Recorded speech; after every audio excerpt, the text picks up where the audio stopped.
quick response to Simba's question on the kitchen table in reference to Teal Swan's methods of identifying and changing beliefs, and also Eckhart Tolle's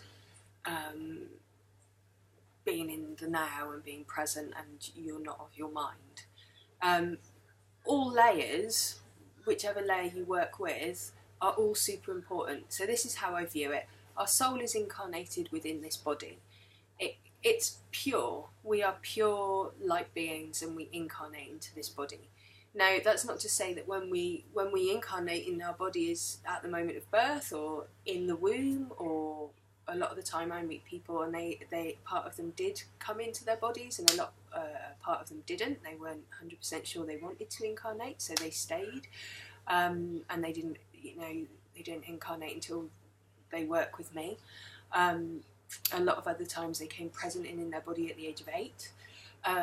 However it works for that individual, this is my opinion, this is how I view it. So the soul comes into the body, and then we're projected on and introjected, we introject onto ourselves, and we learn through experience. We create a set of beliefs and dogmas through experience. Now these are in our hard drive of our mind, our conscious mind. It's like a massive library, and it will store every single solitary experience that you have. And also we inherit stuff, so with the blueprint that we are handed down from our mums and our dads and the generations beyond, we inherit that. It's in our DNA, in our structure, and in our coding. So there's that to look at as well. So both processes that Simba references are really, really valid, because our soul is incarnated with a life purpose, the reason why that particular soul has come to this three-dimensional reality to experience, and that's unique and individual to all of us. How they can experience that is determined on their set of programming. The impact on their programming will determine how free they are to express themselves and feel confident to live out why they came to this planet. Now, I imagine it as the mind matrix, a mental prison. So your bars are the belief structures, negative, dysfunctional belief structures that you hold and you have taken on about yourself and the world around you.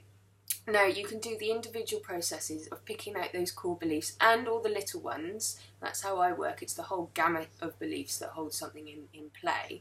The structure that holds your content of your life in play is all those moans and groans, criticisms, fears and judgments, guilts and shames that you have about yourself that have been projected onto you, that you've inherited and that you've experienced, therefore, throughout life. Now, you go through all of those individual ones and you flip them and you change them and you open them up, and I just see this opening up so that the soul becomes more free. There's more space for the soul to live and to work in the way that soul wants to work. There's a freedom there. I experience being in my soul body more and more and more, and those spaces of no mind, which Eckhart Tolle talks about, that place of beyond your mind, so I view it like a laptop. So your laptop is the body, the screen is the conscious mind, and the hard drive is the subconscious mind, and I'm the user. I come to my laptop and I use it. Yeah, and that laptop is only as good as the user. Now, if the user doesn't know that she's the user, then the laptop's just running on the programs that it's come from the factory with. So until the user understands the code and can access the code and delete files, defrag that computer, edit files and stuff, it will be running on whatever it's coming to the planet and being loaded with. So all is great, all of it is great, and it's all about getting to that place of authentic self. Knowing myself, what does this mean for me? Now, a lot of the time, I think there's a misconception that one has to be in a spiritual awakened being and be living in a fifth dimensional reality, and therefore everything is perfect and I'm at oneness with life. And then you have to live day to day within this construct of a three-dimensional reality, which is, your kids need to eat, water needs to be collected, wood needs to be chopped, whatever it is for you that needs to happen to make your life work needs to happen. And maintaining that place of centeredness and excitement and passion and calm and peace and all those lovely feelings are beyond anything. For me, it's about being able to feel them all and not be sucked into them and become them. So all of it works. In terms of, she references here that she's tried Eckhart Tolle's methods and the outside world, the outer world didn't change. So in terms of that, it could be, for me, it kind of makes sense that you're in that place of oneness, in that place of self, but your computer, your laptop, still holds all of that programming. And as we know, what we believe will be what we see in the world. So we will talk about this, the pattern recognition system, which every laptop in every mind has, which is, we'll talk about this in depth over March when we do our experiment of true wealth. But the pattern recognition system is in place so that you remain sane, and so that it will see what's going on in the real world, what's happening in the world, and match you with your programs.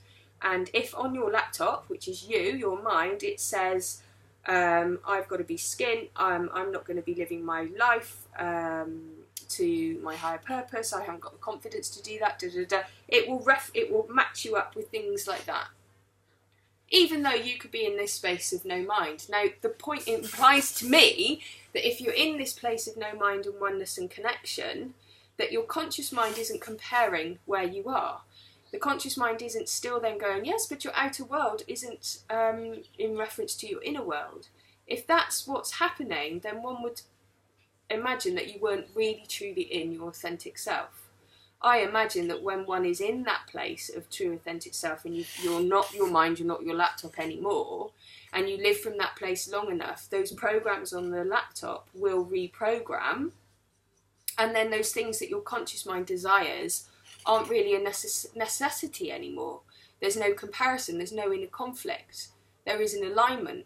Your conscious desires are aligned with your inner sense of self and connection.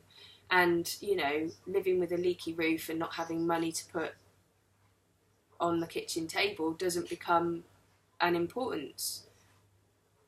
But then, because like attracts like, and you're in this space of conscious self, where everything comes to you and you are fully supported, then those things won't happen. What will happen is that your pattern recognition system will match you up with the right people in the right places, so that then you can do your talks and do your workshops and do your whatever it is that you've come to do whilst being in this place of oneness. It also kind of came about that I was thinking about this heavily, this question that Simba brought to our table, that it implies that there's an end result. And so what is your end result? How do you know you've got there? What's your outcome for doing all of this work? Because as we know, if you believe that there's more layers to uncover, you believe that there's more work to do, you believe that there's more shadows to look at and more things to heal, you will be supplied with more of that, because that's what you are looking for. So your pattern recognition system will supply someone else triggering you, and some other situation triggering you, and something else, because you're always looking to heal more. At what point do we say, right, that's enough? I actually feel really good, and I'm going to start now living the reason why I came to this planet to do, whether it's to make music or to make films or to write books or to do talks or to do workshops or to have babies, have families, cooking, whatever it is that you've decided to do. At what point do we go, I'm here, I've landed, I've got here, this is really good? And then obviously from that place, no, I'm pretty whole, I'm healed, I'm whole, I'm healed. So your pattern recognition says, yeah, she's gonna start connecting with people that are also whole and healed. Or in your point of reference, is being whole and healed just never on the cards, not doable? Really? Do you not believe in the fact that people can be whole and healed? And be having just a normal experience, extraordinary life experience with their kids, with their work, and just be, yeah, I'm here. So all of it for me is about becoming authentic to oneself, becoming true to oneself, knowing thyself, coming from that place of yes, that works for me, no, that doesn't, growing in confidence with that, understanding that yes, people aren't their minds, people aren't their behaviour. I'm the best, you know, spin master there is. I can find the gift within life's shit really super quick now. You know, to me, there is no shadow. That shadow is just a messenger knocking on the door with some important information that I'm not opening and bringing to my table to look at.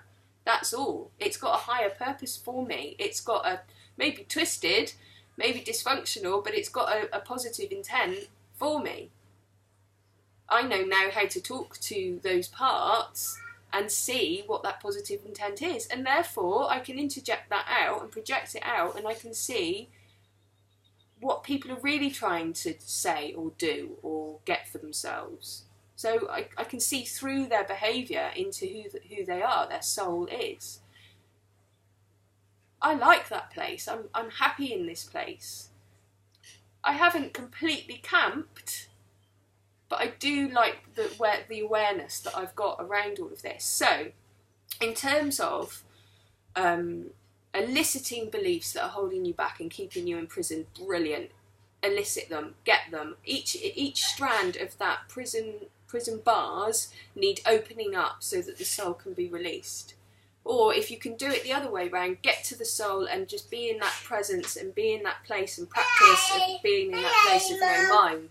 And eventually those bars will dissolve. Hello, Bubba! Jai's upstairs, I think. So all of it helps and all of it's good. But at what point do you know that Is he there in the kitchen? That you've got to where you're going? Is there an end result for you? And what does that look like? How will you know when you've got there? Because one of the things that when I woke up to this thought and this realisation that what we believe is what we experience, then if I believe there's more shadows, more dark, more separation, more that needs to happen before I can live my soul purpose on the planet, there's always going to be more of that. So then I started to practice. Oh, jelly on the plate. Then I started to practice. That actually, you know, I've got this far. This is amazing. My soul, more often than not, lives from a place of knowing itself. I know myself. I know when to say yes. I know when to say no. I know when to, you know, and lots of the time I don't as well. And then I go into a reflection and do what needs to happen for me to come back to myself and come back to my centre. What I've learned over the years is that it's not this extraordinary place of being. It's extraordinarily normal place of being within me. Question is, what is it for you? What's your end result? What's your why? Why are you doing this? What do you want to have happen once you've got there? How do you know when you've got there? At what point are you going to drop the search and just realise you are there already?